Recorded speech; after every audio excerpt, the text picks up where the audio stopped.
Hello everyone, myself Rahul Kurola. So today I am going to explain on the topic full wave rectifier. Okay. So in the last class we learned about the half wave rectifier and you might have understood the concept. So now we'll go with the full wave rectifier. Okay.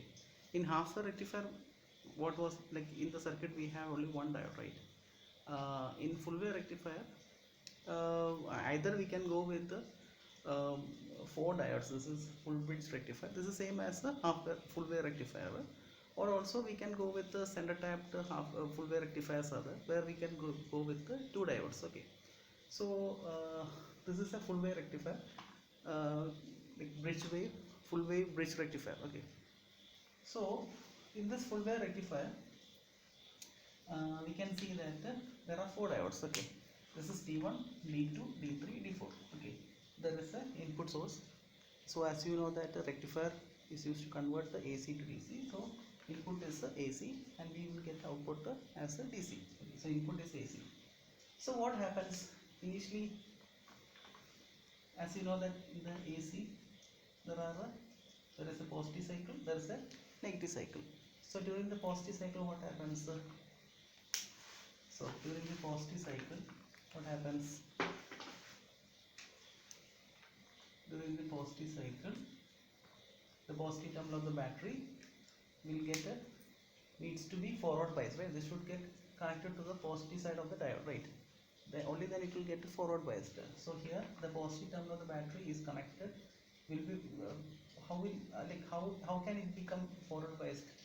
The positive terminal is connected to the positive of the diode. Okay, so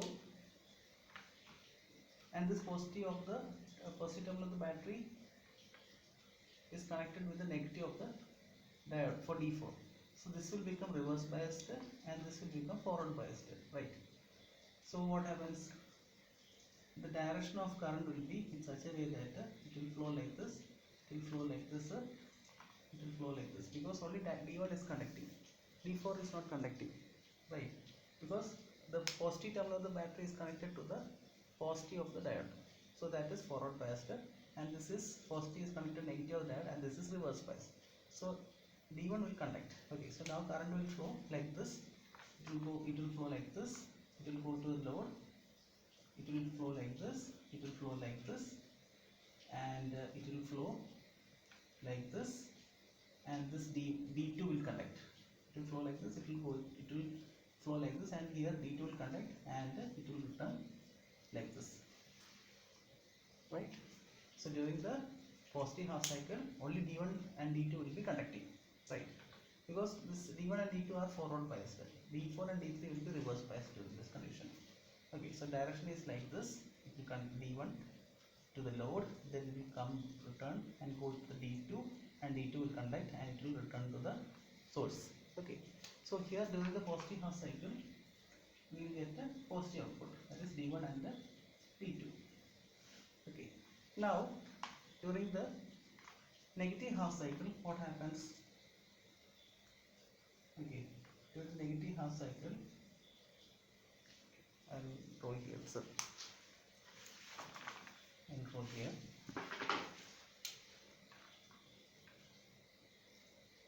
Okay, during the negative half cycle